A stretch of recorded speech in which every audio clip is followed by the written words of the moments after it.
you see here is actually inherently collaborative. Okay, so what I mean by this is that the teacher, the canvas that I see and the students see are already in sync. Say for example, if you are looking at the student screen on your right and the teacher screen on the left, the moment I change my page, the student's page automatically changes.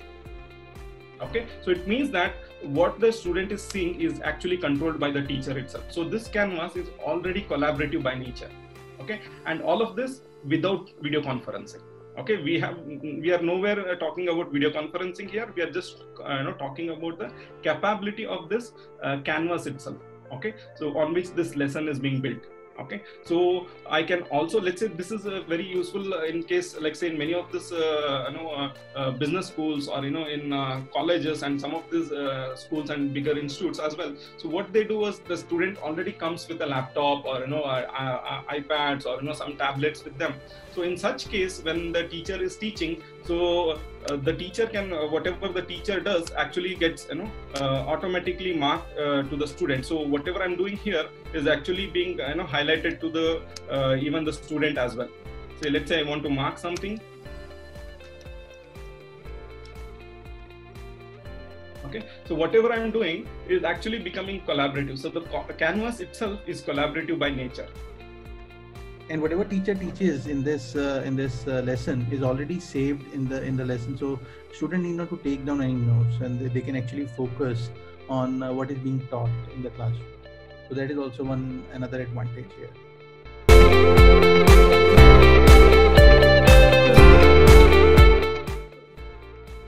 So now let's go to the next part where we actually talk about the video conferencing, like other key functionalities of this having a collaborative canvas with a built-in audio video conference. So now as a teacher, I can just turn on my video.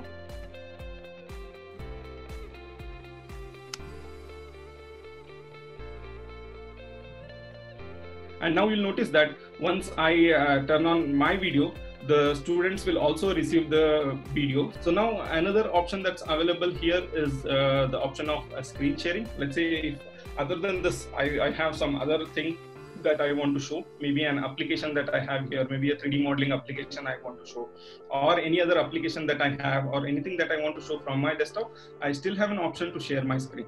Okay, so by clicking the screen share, I can make available my entire desktop or a part of a desktop to be made available, so that we can see those things.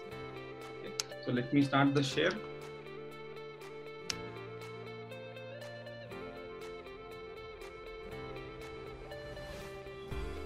Okay, now you see that there are three things there now.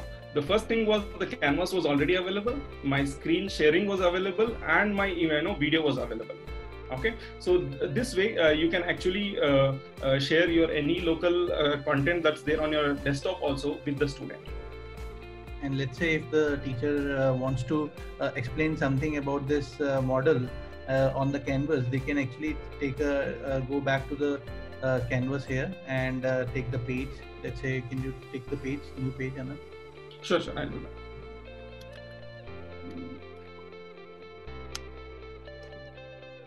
Yeah, then you can quickly start explaining about this model itself directly over onto this canvas. Yeah, so if you see here now, the students are actually able to see my canvas here. I have my canvas here, I have my image here, so I can actually type anything, do anything here. So that actually is being now used as a collaboration model, where I have something that I want to show it from my desktop on my right side, and then I'm using my entire whiteboard or my canvas here to explain more about it.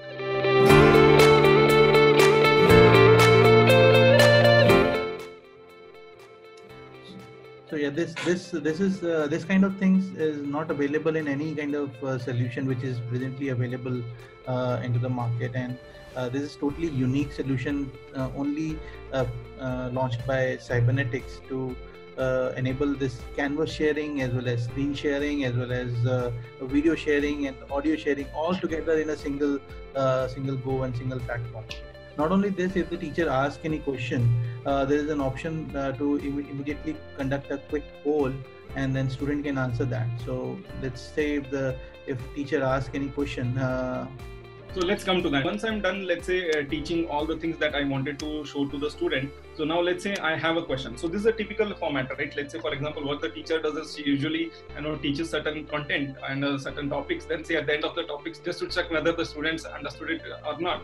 So what the teacher does is basically she, asks some questions, right? And the students usually raise hands saying that, let's say which of this is option is right. So the teachers usually, or teacher asks whether this is true or false. Like say who all say true, the people raise their hand, right? Or like say who all say it is option A, like say students raise the hand. The same thing can be created even when you're doing a virtual class. So we have something called as a polling feature. So let's say I already have this question on my screen here on my whiteboard, which says classification of organisms and so and so, and I have 4 options, which is the right option. So I can quickly start a poll and say I can choose this A, B, C, D, right? There are 4 options, so I can just quickly say A, B, C, D, E. Now let me stop my screen share so that you can actually see the poll properly. Gaurav, you'll be able to get the poll now. So just okay. So now if you see here on the right side on the students window, you've already seen the poll here, right? And he has an option to answer it. So there are multiple people. So each one of them can select what is the right answer. So if you see on my screen, it is getting updated. Like there are 4 students now. Gaurav has answered B, Tarun has answered B, and AVK has answered C. And so you get the 3 responses here.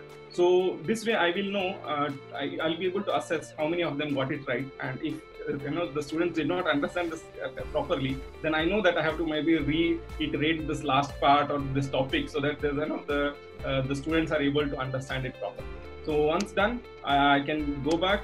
So I can continue asking more questions. Let's say I can now bring up and question answer saying that I say, is this true or false? I say a question and say, is this true or false? Okay, again, they get a poll, right? All the students on the screen, they get this polling option and students answer. If you see here, 2 students have answered on my screen. If you see, the 2 students have answered true and 1 student has answered false. So this way I will be able to gauge how much percentage is right, how much percentage is wrong. And depending on that, I can take an educated call on should I reiterate or go to the next topic.